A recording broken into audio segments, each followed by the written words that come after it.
Welcome to These Are the Days podcast. Thank you. Glad to be here. Happy to be Yeah. with you guys. Yeah, man, Yeah. we are very very excited to chat with you, Jamie. This podcast has kind of been a long time coming. We have been talking about listening prayer and have been on our own little journey. And just for context for you, yeah, the last 3 years God has really just taken us through a massive shift of mind and consciousness and just awareness and presence. And it was largely kicked off by going through knowing rediscovered, and learning how to hear from God. Oh, that's great. That's great. So That's we've awesome.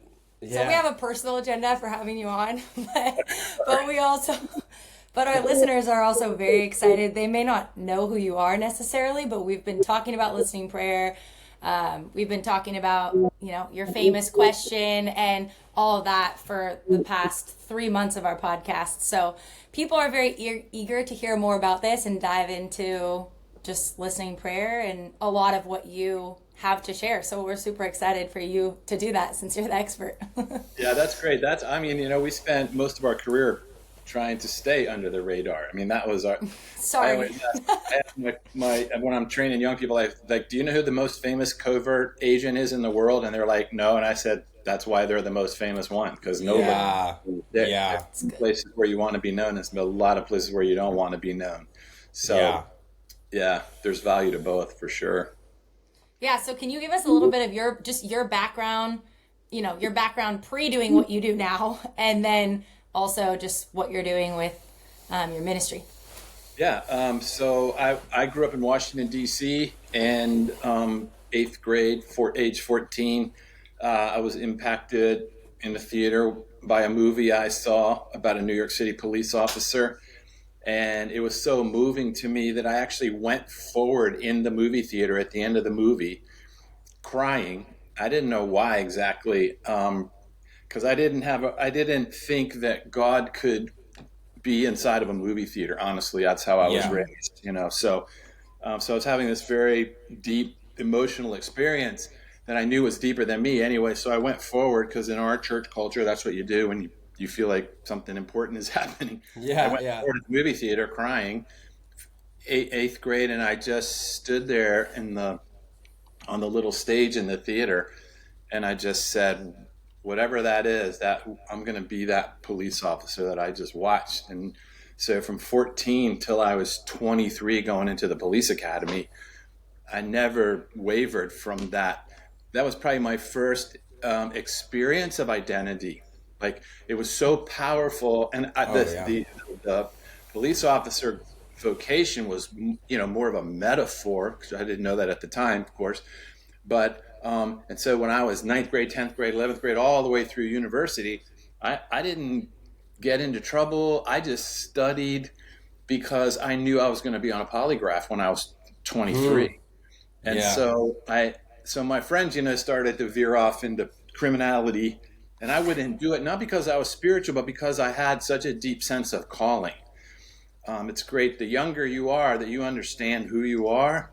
It's not about resisting things in life. It's about, I don't want to miss this. And that's not worth it to me. Yeah. Those drugs, whatever, they're not worth it to me. I want to become this. And so, yeah, went through university, studied like crazy, criminal justice, political science, graduated, met my wife while I was in university. Went straight into the academy out of the university on the day I qualified at the range. My last day of the academy, I jumped in a car, drove to Richmond, Virginia, got married. We got married, went on a Wow. 2-day honeymoon, and came back and started midnight shift. And the dream of my life was walking into that precinct on my first night in the police department. So I was in heaven, absolute heaven, and loved the job. Wanted to be chief of police. I was back up in the DC metropolitan area, and going, loved it. Yeah. During that, I figured out how to operate, as a police officer. And then in my fifth year, I was called in by the State Department. They wanted to interview me on what I was doing in the police department. And in that interview, it was the second time I'd had an interview with those guys. Once when I was 19. Why did they want to interview you? Because of the way I was working cases. And so the State Department was working a certain issue in the world that they couldn't figure out how to resolve. And so when they do that, they just have feelers everywhere in the world. And they start looking for a certain kind of person that they think can resolve an issue. And so they called me in, and they actually called me to a pub is where I met with them. The first time I was 19, and I just interviewed with them, and they offered me a job, and I turned it down because I wanted to be a police officer. I didn't want to be an agent.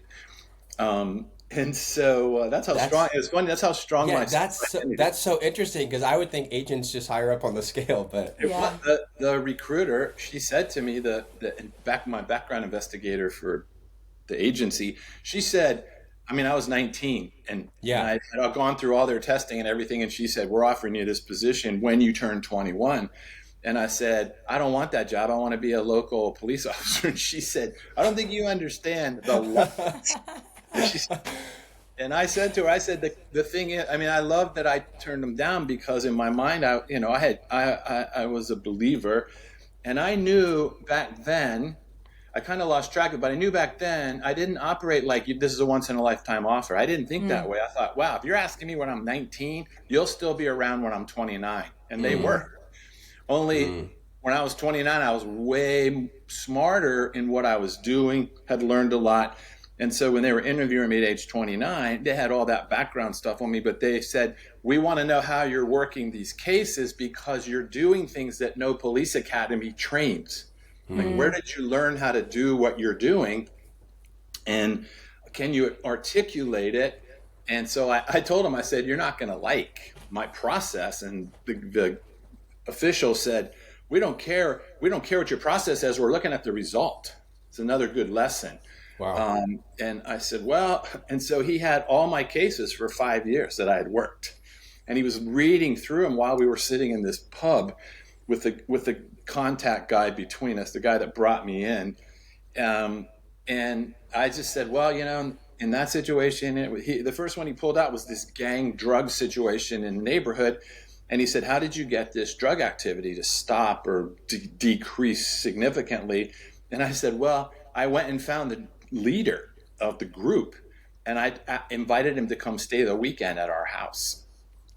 and he goes, yeah, I don't like that idea. And so the guy came and he stayed with us, and I spent 2 days with the guy, and I kept saying to him, you're a really good small business person. Like, look at your drug empire. It's really successful. I said, what if you were doing something that isn't going to cause you to get killed or be in prison? What if you were applying that to something else? You're only not doing it in the legitimate world because you're intimidated by it. I said, but you don't have to. You could learn, and we could help you. Anyway, so he went back and he stopped the trade. He ended it, which is what those guys can do if they want. And so I just said that to the guy That's interviewing crazy. Me, and he said, I don't like that. Because the guy had a spiritual transformation. Like, that's what happened to him. Yeah. And that he didn't have an identity. The gang leader, his identity was drug dealer. That was his identity. Yeah. And I said, that's not an identity, right? And so but I wasn't super clear on identity, but I just knew how it worked in my own life. And so he just would take me through different cases I worked, and I would tell him how I did it. And he said, where did you learn this? And I said, honestly, I learned it from the Gospels. I mean, I read the scriptures, like they're a tactical, strategic training manual, not like it's a bunch of stories, And they're smart and they're clever, and the way Jesus talks to people, or the way, and is like really brilliant. And I found out if I talk to people like that, I would have similar result. And so then the guy said, well, here's a real scenario that we're working in another country in the world. What would you do? And he lays out the scenario. And I said, I just thought about it, kind of prayed about it for a second. I said, I would do this. I told him what I would do. And he said, you're hired. Wow. And he wrote down a salary and he slid it across the table to me, and I was a local cop. And what that guy offered me was, Yeah. I mean, Bonkers. I thought he wrote the number wrong. And he said, and your kids will never worry about an education, all of that stuff. Yeah. And so that interview, and they were like, we want you now. We need to move quick. We've got this case. We're working it. We don't know how to train a person to put them in it, but you're already doing what we think would work. We just want to walk you through, our introduction process and then drop you in the scenario. And I said, absolutely, I'll take it. Amazing. And so then I went home and woke my wife up, who was massively pregnant with kid number 2. And I woke her up, and she happens to be Jewish. And I said, hey, guess what? It was late at night by the time I got home. I said, guess what? I just took a job with the government, and my job description. This is in the middle of the night. I wake her up. Yeah. What's happening? And I said, God, these guys interviewed me. I took a job. It's like when I was 19. Only they're offering us this, and my job description is to infiltrate militant organizations and pacify them. And she's like, what? And I said, we're moving to Cairo, Egypt in 12 months. And she just started crying. And I thought, wow, it's just because of the pregnancy. When she wakes up and really she'll love this idea. She didn't, even when she. So, but that was like a turn. That was like an invitation, I call it, into the next level of what I was already doing. I was already doing it, and this was just okay. Let's level that thing up. And so it was an incredible opportunity. And so I ended up leaving the police department, and I wouldn't sign an agreement with those guys because the more I understood what they were trying to do, the more I said, I can do it better if I'm independent of you for different reasons. And I said, so if I don't join you contractually, I can maintain my own integrity and I can go do this in a better way than you're going to do it. And they said, it was hilarious. They said, I mean, you're willing to do what we need done, but you're not going to take any income from us. And I said, that's exactly right. And they said, all right. And I said, because the invitation, you're I said, you're the mouthpiece for this, but I'm telling you, this is God calling me into this. And I want to make sure that I'm free to, I said, I want to make sure I'm free to operate the way God would want me to do and not be restricted by some caseworker overseas with a political agenda. So I went to grad school. We developed a strategy. We built a team, and we moved into the Muslim world in 1990 and spent 27 years working all through the Islamic world. And until the end of 2016. We went in 1990 and came back at the end of 2016. I still work there. I'm working on projects currently in the Middle East, but I don't actually live there. So that's been my career.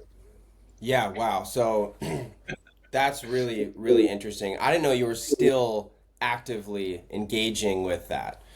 Well, once you get in that world and you start working, and I worked for different governments actually, and different projects and different groups. We moved around a lot. And so once you have a reputation, people call you, they call you. And it's really fascinating. What's so interesting and what kind of stands out immediately about that, Jamie, is you are doing deeply spiritual work in the world, and they're recognizing the benefit and accepting its implementation. So how does that communication happen? Because often there are two levels of consciousness at play there. Like you're just missing each other on the communication level. Yeah, well, so what we decided early on, my wife and I, and because I wanted my family to be with me when we went to do this. I didn't want to be sent, I didn't want to be sent somewhere and on my own, and it would cause, being a police officer caused enough tension in marriage. I didn't want to get sent, separate into these long-term situations, and so I wanted Donna and our kids with us, and I wanted them to be a part of it. So when I went in, I worked for the first government I worked for was a Muslim Islamic government, And so when I went to negotiate with them, I negotiated a contract with them. And when I did, I was upfront. I mean, they were going to investigate me anyway, and they'll know this guy's a Christian or a believer or something. I mean, they'll find that out immediately. And I didn't want that to come up as something like, hey, you didn't tell us about this. And so I was so the thing is, being like a believer is like my greatest gift to any community that I'm in. I'm not trying to hide it. Why would I hide it? Yeah. And so it's just the way you talk about it that's important. Yeah. Right. So, yeah. So even later when we worked directly in the Middle East, when I would be invited by a government or an agency, an organization to come work with them, they would do it because I was a believer. That's why they would invite us. And they would always say to me, and I can explain this. I was trained in how to do this. I didn't come up with this on my own. I had a great trainer when we lived in Indonesia, just a fabulous, the guy's a legend. And, but the fact my identity is my gift to the world, and my identity is not the name of a religion. That's not my identity, right? It's Amen. It's who I am.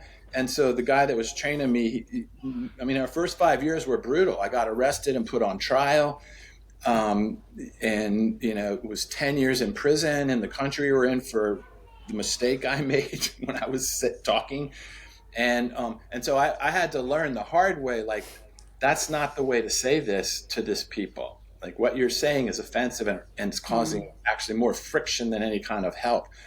But I had to learn just learn by making the mistakes and failing and not being afraid of, like, wow, you're going to get arrested here. Or other times, me and Donna got abducted together once in a country, and like, you just that's the life you're going Crazy into stories. it, and you realize when the Lord invites you into something, it has risk to it, but you learn how to do it really well. You do get smart, hopefully, on how to do it. We learned how to talk to people.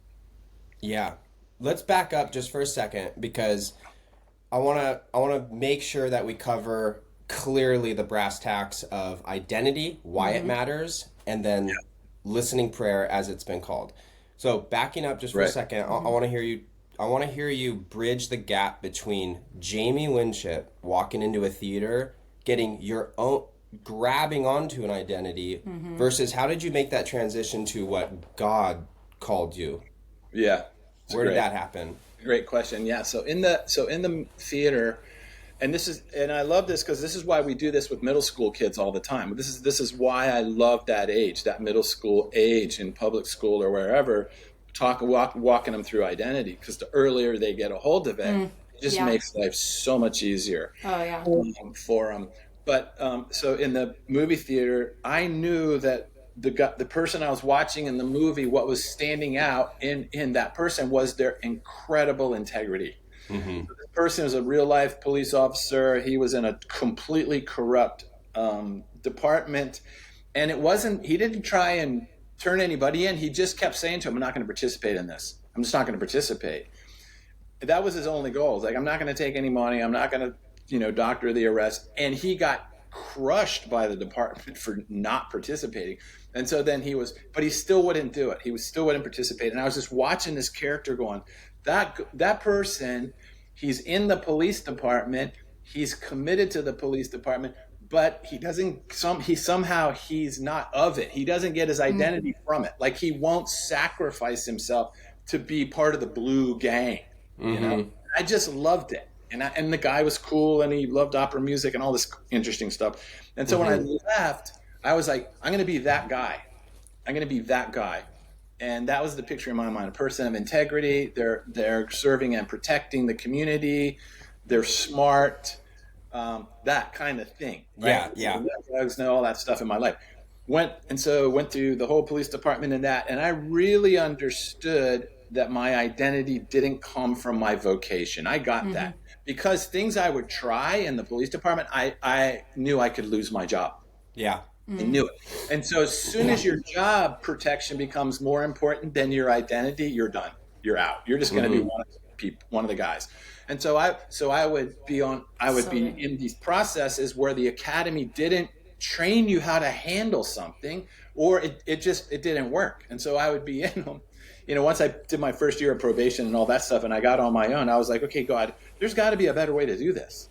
And because I would read the Bible and look at these people hearing from God and having ideas. So I thought, well, does that still work? Does it work in police work? So I'm inside the department, I'm maintaining my integrity and all that stuff. But I need to invite this guy. I will have this idea. You need to invite this guy to your house. Well, you're not allowed to do that. And so, but I need to do it. And so then it was this question, like, kind of God saying to me, if you're asking me what to do, I'll tell you what to do, but don't tell me it's less than the police department. Like, if you're going to play that game, right? If you ask for wisdom, then don't waver, kind of thing. And so I just practiced that, and it worked. It would work. Not always. I got suspended twice. It didn't always work. But I developed a reputation like, this is how I work.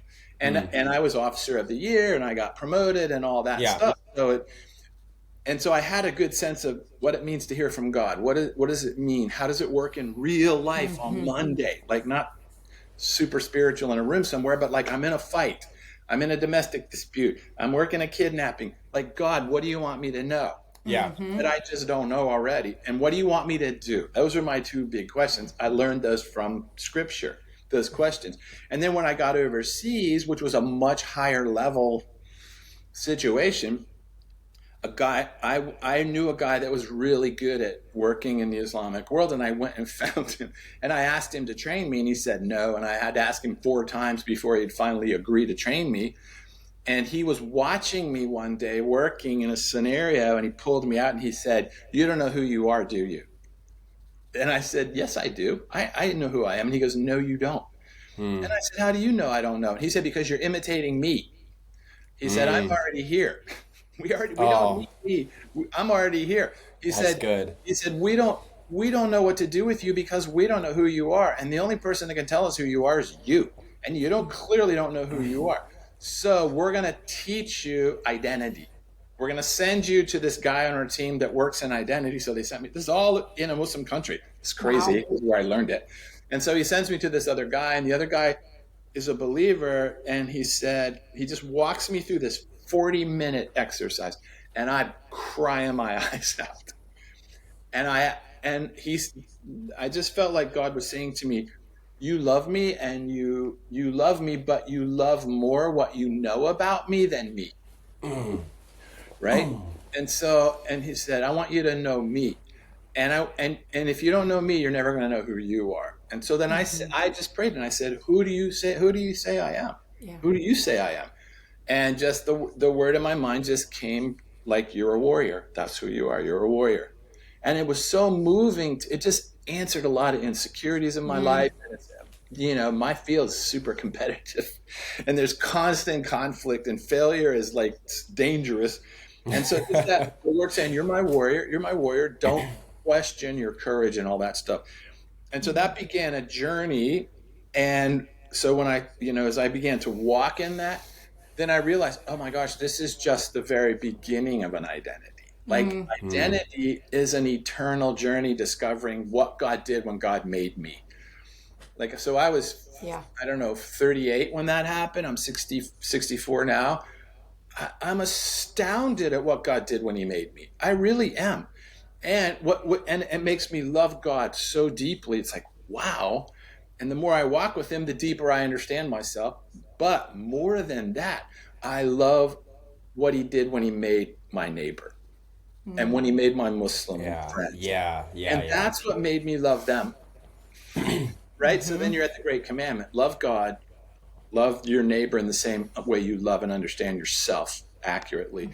And so my identity currently, I have this brass knot on my desk that someone gave me, is untire of knots. That's what they call me. You're an untire of knots. Oh. Way back when I did the CIA psychiatric evaluation, they said that to me. When I was 19, they said, something's weird about you. It's like you hate conflict, but you gravitate towards it. It's like the complication attracts you. Yeah. It's weird. Like you want to be in it, but you hate it, which is really true about me. But the reason I hate it is because God made me to hate it, but he didn't make me to run away from it. He Yeah. made me hate it in such a way as to go engage it and untie the knots that create the conflict. And so that's the journey. Just the picture of the police officer is like a metaphor, because you can only think in symbol and metaphor. No human can think, and you can't see the future like that. And so that was, I want to be that. And then I start going towards it. And as I go towards it and walk with the Lord in it and start listening to what he's saying to me, then my identity becomes more and more clear, but so does the identity of the people around me. Yeah. That's not a Muslim terrorist. That's not a Muslim terrorist. That's not an identity. That's what the world calls that guy. That guy is wounded, he's broken, and he needs to understand who he is. And so what I did in the police department, I started doing in the Muslim world. Because I was just, instead of Bloods and Crips and, 12th Street boys, I'm dealing with Hamas and Fatah. They're just gang guys. Yeah. Right? But then we have gangs called Republicans and Democrats. They're all just gangs. It's all just gang fights. That's all it is. And it's all based in fear and lack of identity. So it's really beautiful. It's a beautiful, beautiful journey. Oh, yeah. I would say one of the more transformative things for us in going through this also has been just the grace that we now have for other people because of seeing God in them more clearly, even more clearly than they can see it themselves, which has been because we've experienced it, and because it's been so impactful for us. We know that it can be for them, and we want it for them. We actually genuinely want it for them. Even if we're totally divided on all of the earthly things, or even Christian things divided, And it feels like a river of life bubbling up out of us. We cannot control this anymore. And the language is, when you first fully step into the Spirit and you realize I am looking through ego glasses.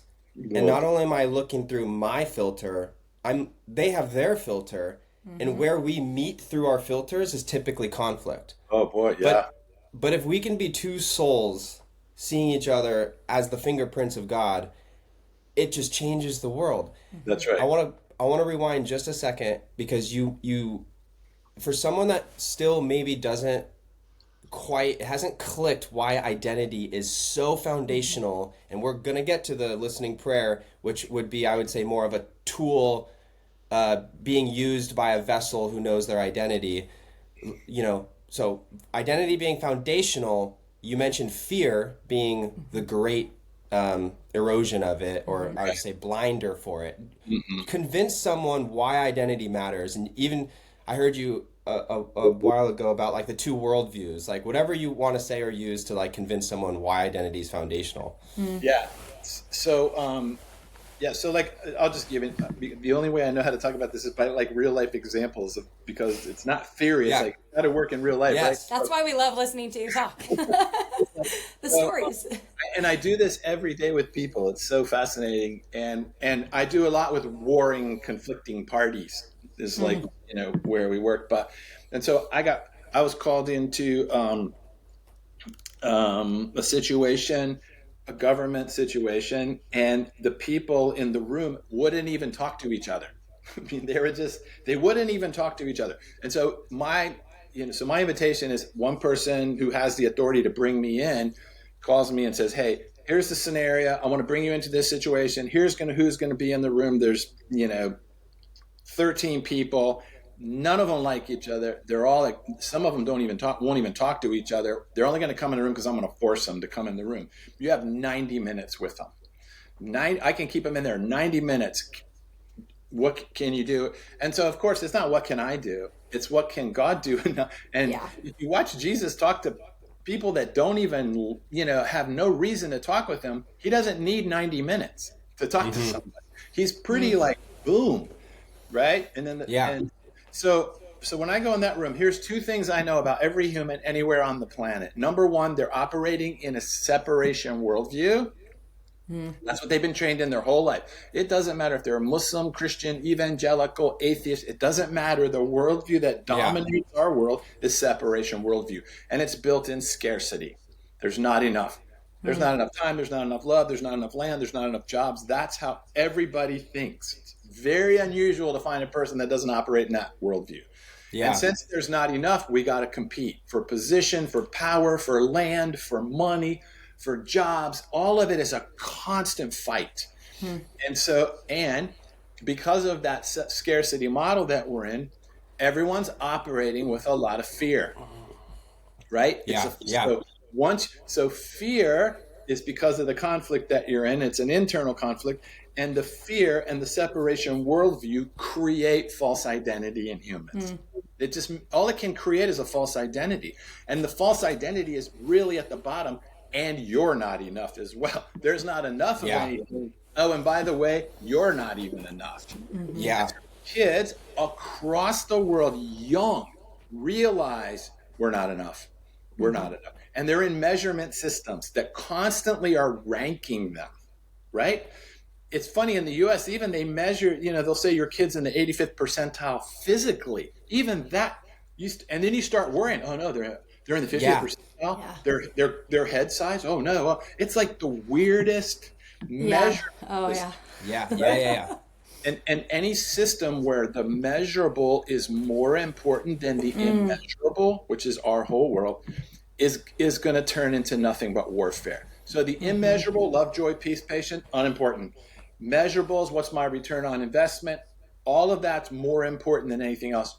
That's the separation, scarcity worldview. And it produces false identity. I'm not enough. And you have to self-protect and self-promote. I know that everywhere I go, any culture, that's what's in the room.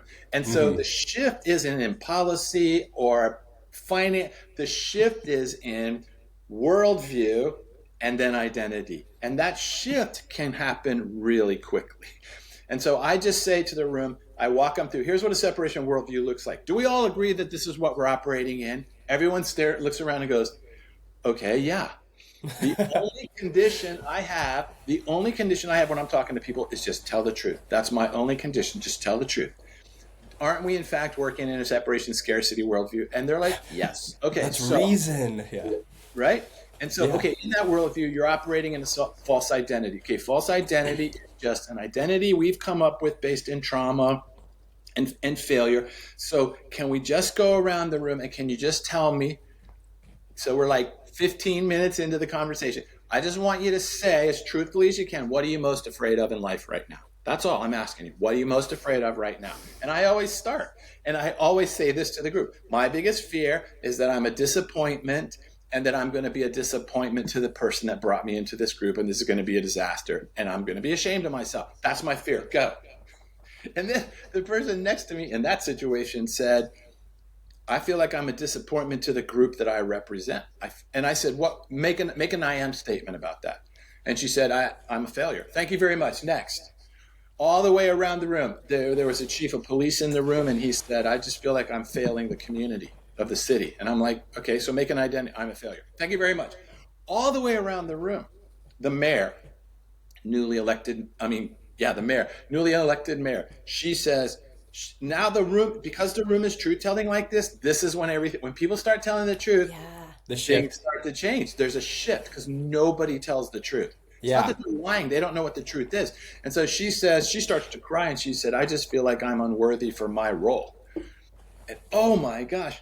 So all the way around the room. And then I say, okay, here's what we have in this room.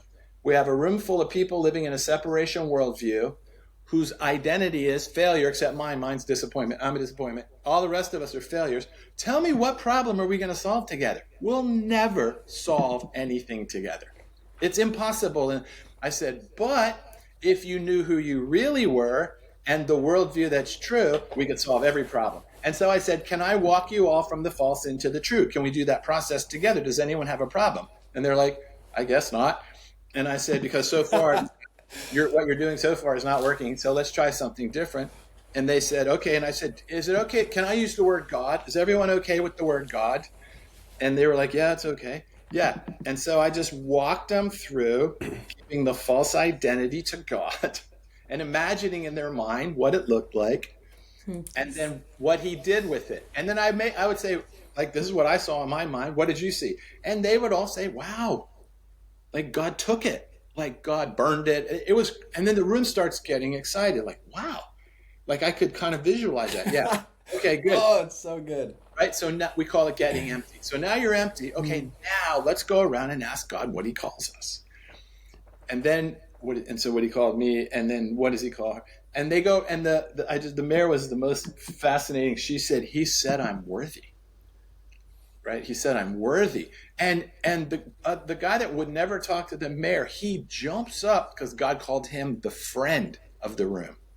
When God called him friend, he said, I think God's calling me friend. I said, okay, you know what your job is? You know what your vocation is at this table? To make sure everybody's friends. That's your job. He was the most resistant guy at the table. And I said, your job is to make sure everyone's friends at the table. The police chief's identity was stability. God called him stability. Like, who do you want as the police chief? That. It's so beautiful. Right? Yeah. And so then the friend jumped up and ran to the mayor and he said, you're worthy. I'm telling you, you're worthy. And then in their true identities, they all said them out loud. I said, okay, now here's the problem facing the city. What are we going to do? And then they can start to resolve as a friend, as worthy, as stable, as untier of knots. All I'm doing in the room is untying the knots. That's all I'm doing. Oh my gosh. Oh, it's Right? literally, it's hard to, It's so good. it's hard to comprehend how pure and real and true this is. That's right. And I kept telling them, that's exactly what I would do with Muslims. That's exactly what I would do with any group that I'm in, because Muslim is not an identity. Christian is not an identity. These are words we call each other, team names. I want to know what did God knit together in your mother's womb? That's what I wanted. What's that identity? Because that's your gift to the world. And this room needs that gift, not these other names that create actually conflict. So that's what I do with everyone all the time. It's my process. We use, different terminology depending on the room so that they understand the concept.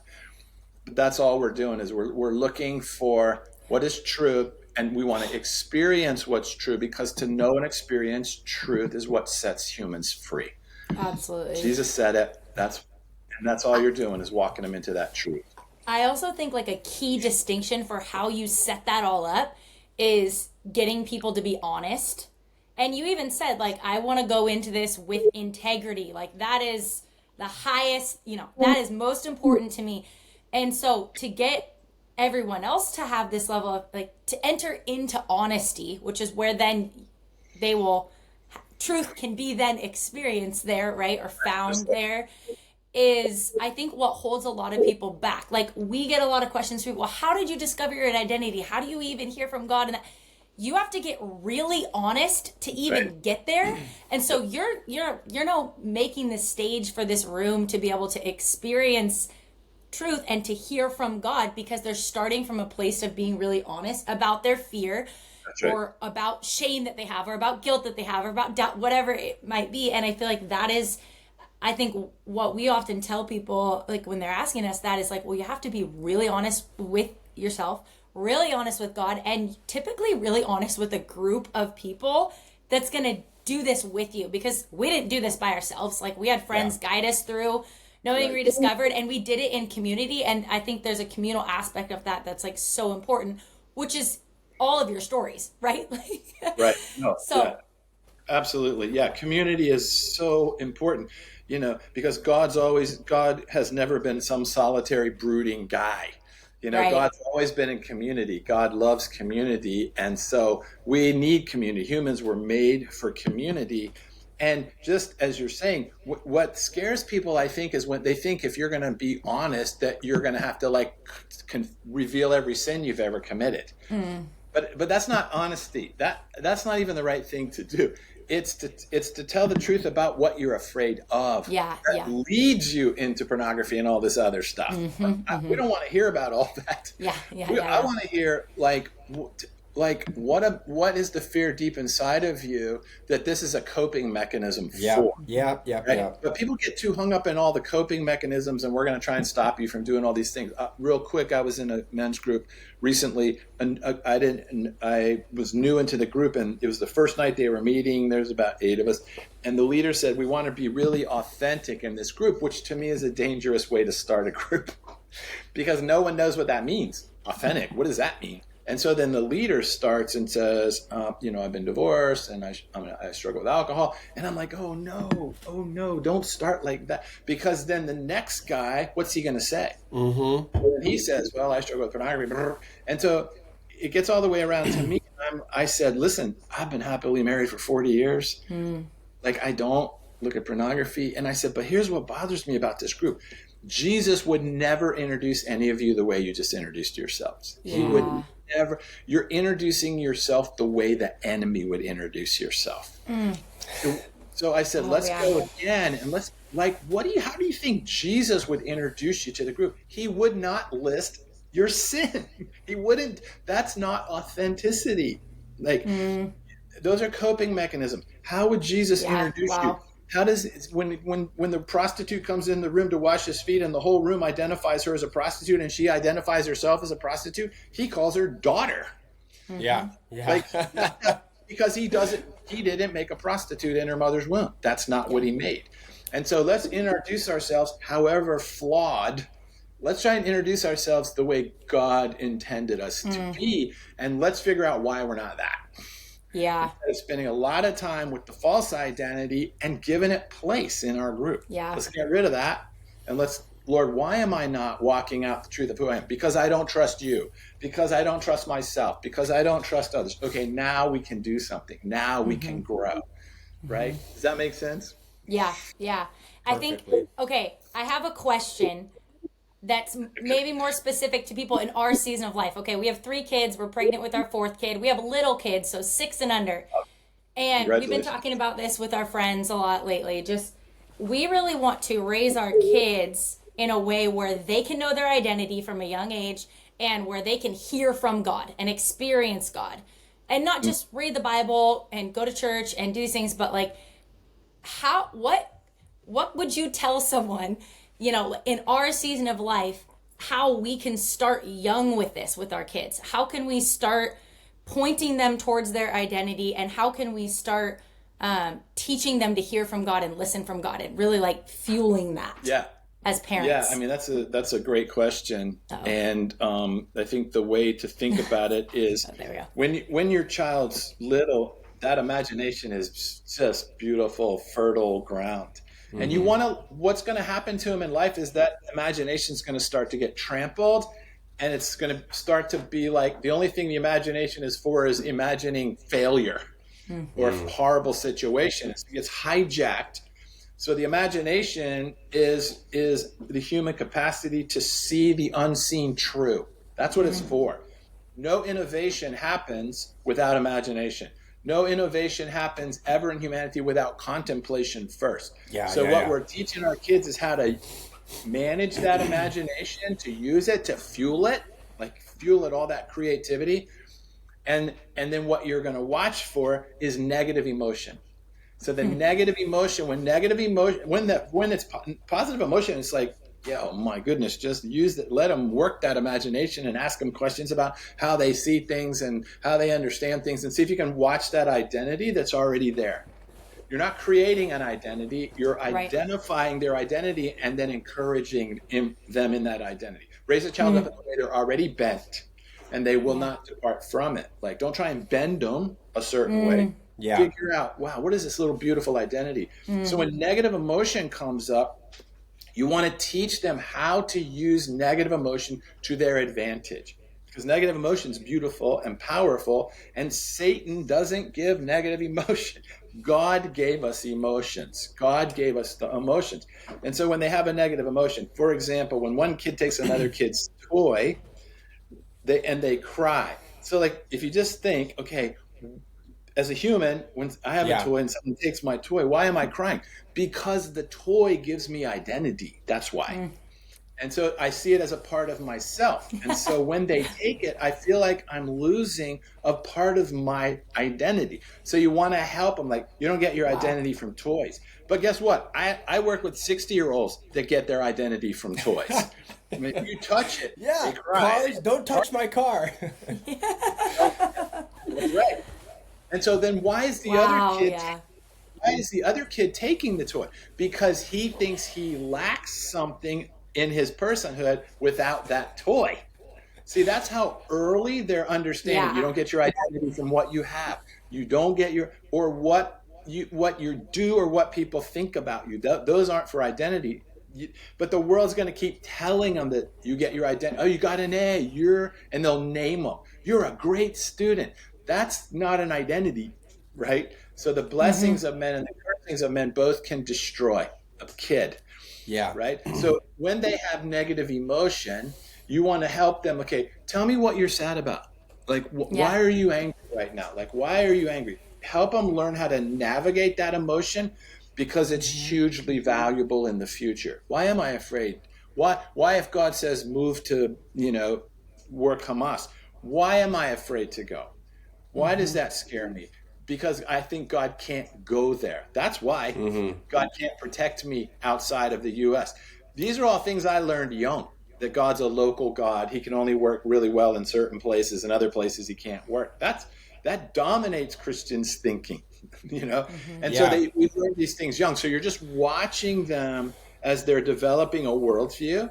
Like, and not enough comes quick. It comes early. And every time they're speaking it, you just want to speak truth back quick into it. Why do you think you're not enough? Why do you feel that way?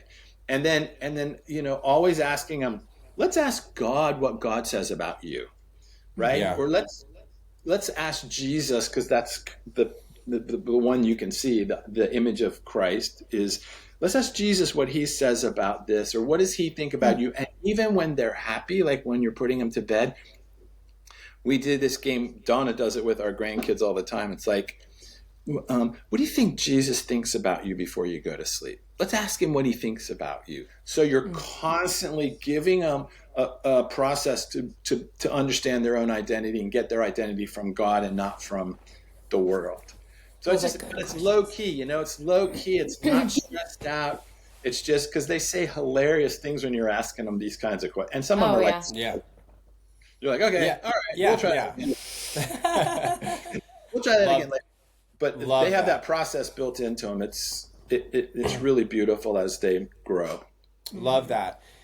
And I think this is a beautiful transition to, with the time we have left, to talk about listening prayer. And the thought, as you were talking, Jamie, came into me like, wow, fear and anxiety is, to the degree that we are separate from God, is the degree in which we don't trust God or we fear, right? So like there's this, so what we're doing is we're giving the kids this tool to access source, to access God, wholeness, from a young age, to keep cutting back behind the ego layers of your glasses that will continue to be built up through life. And some people are so far removed from source, they couldn't hear it if it slapped them in the face. Right, yeah. That being said, there is, as Jesus called it, the way. There is a way to be human in which connection to the Spirit, to source, is, as his final prayer was, that we may be one, right? One with God.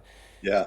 How does listening prayer fall into this identity? Give us the 101 on listening prayer. And I'm just calling it listening prayer.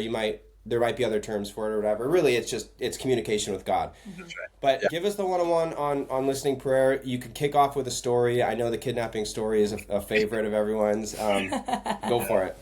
Yeah. Wow. Yeah. I mean, this is like so much the practice of how we just live. Hearing from God all the time. Yeah. I mean, like the kidnapping story is dramatic. Like that was like a jump start for me, where the Lord was, showing me, like, I can tell you anything, I can communicate anything. And that's a good story.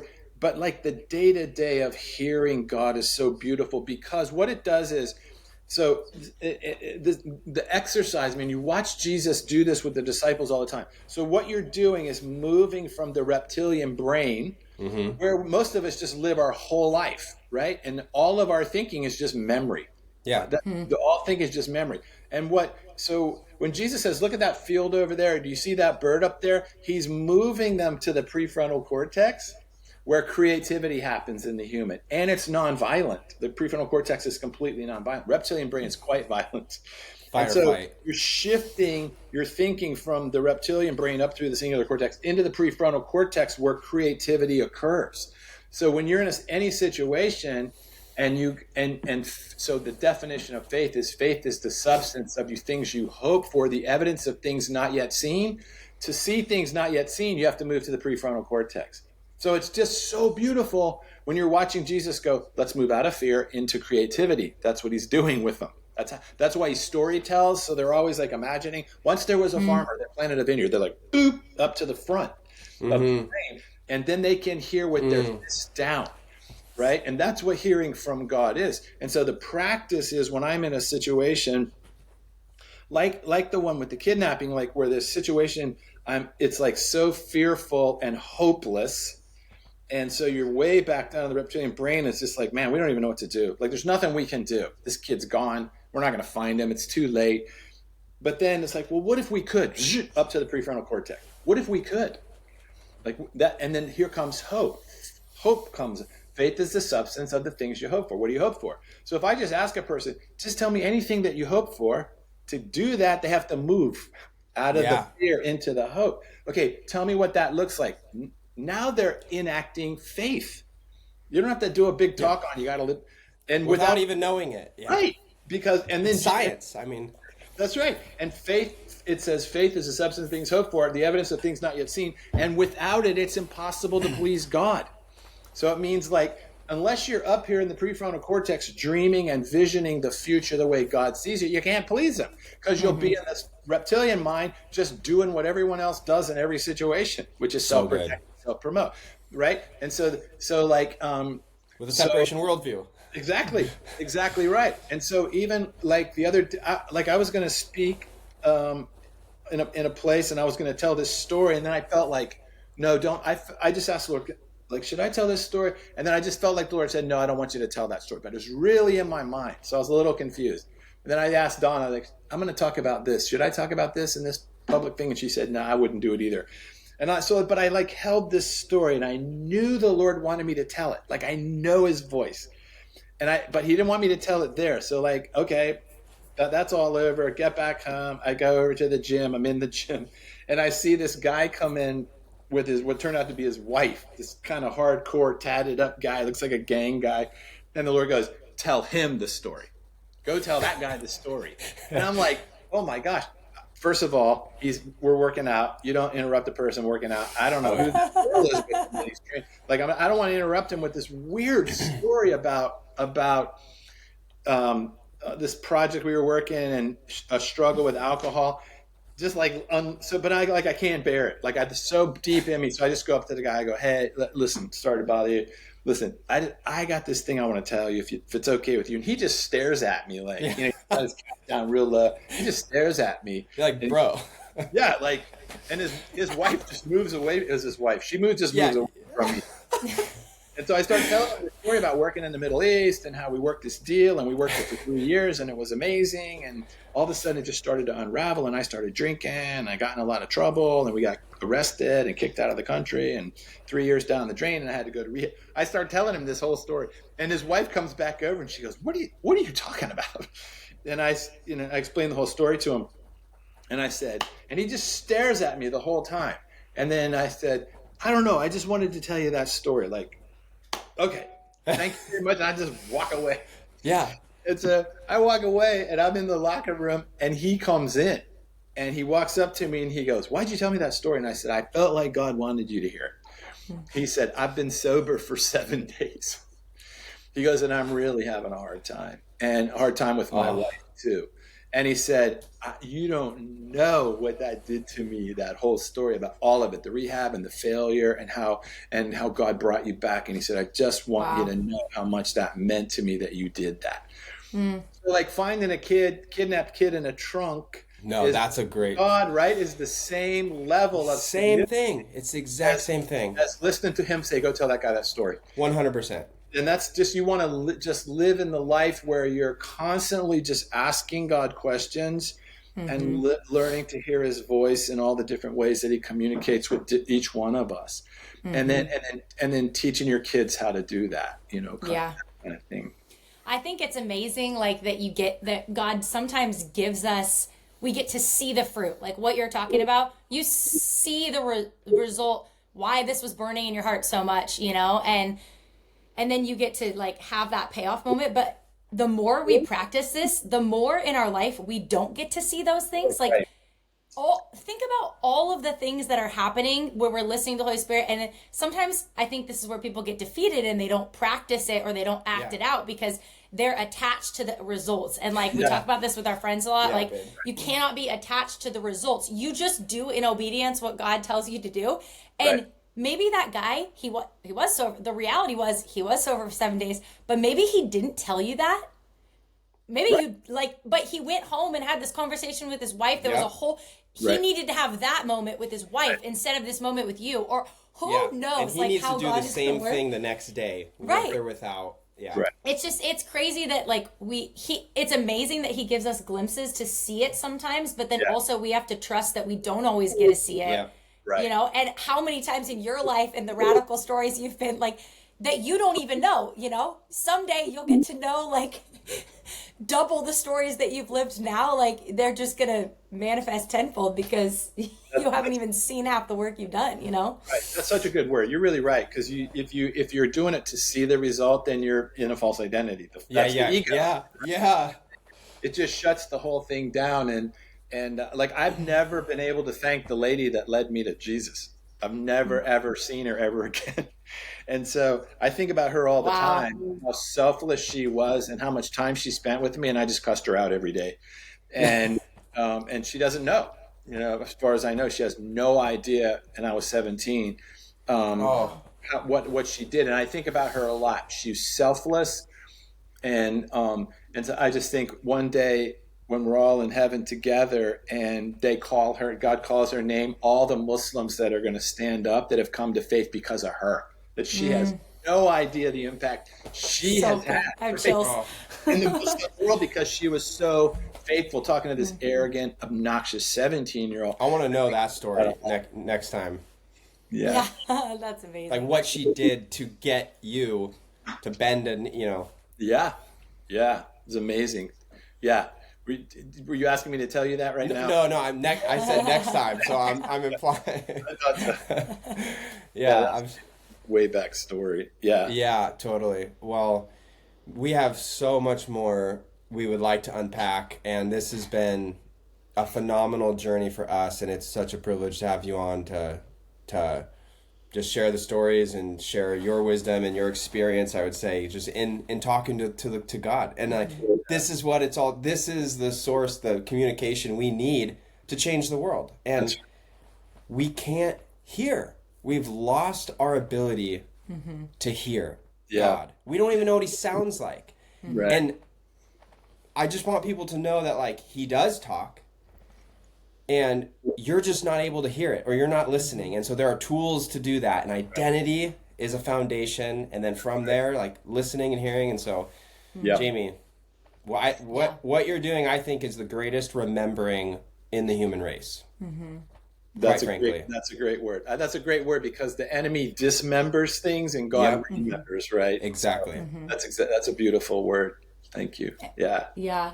And especially for our generation, you know, where we are so distracted, it's very difficult to remember.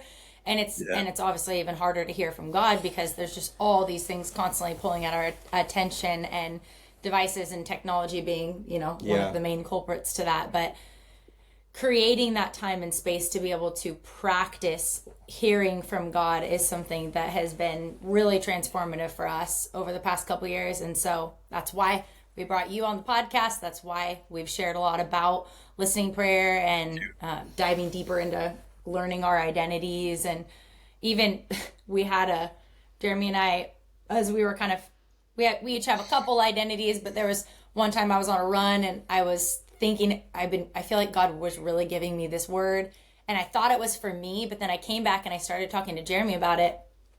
And anyways, we come to realize like it's actually more of a word for us. And because we're one, right? We are one.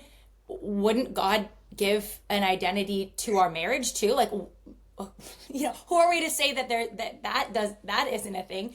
And so that has also been, even like in recent years since discovering this identity stuff, like living more into the identity that God has given us as a couple, and how unifying that has then been to then lead our kids from a place of that unity and identity. Our family now we have two identities for our family that we can kind of like, it's okay if we're this, because it's just who we are. It's given a lot more freedom to be able to, just live the way that God designed us to live. But anyways, so there's been a lot of ripple effect things that have come from just starting Knowing Rediscovered through you. And so anyways, we thank you. We really, really appreciate your time and your ministry. Well, thank you for having me. You guys are a blessing. Thanks for having me. It's an honor. Yeah, real quick. We didn't even get into your book's amazing. Knowing Rediscovered is the course we went through to find out, to give us where can people find you and get more of this content. Yeah, our website is identityexchange.com. And I encourage everyone, we have a free series on there right now called Finding Hope in Depression. And it's a 21-day short meditations that we put out there just because a lot of people are dealing with that issue. And I think it'll be a real blessing to people. So that's all on our website, identityexchange.com. Wow, that's awesome. And then your book, Living Fearlessly. Do you have other books besides that one? I'm working on a second one. Oh, wow. Called Enough. It's about worldview. That's going to be. Yeah, so that's coming up. Congratulations. I'm very excited. Awesome. Cool. Okay. Well, thank you, Jamie. We really appreciate you, Jamie. Thanks, you guys. Okay.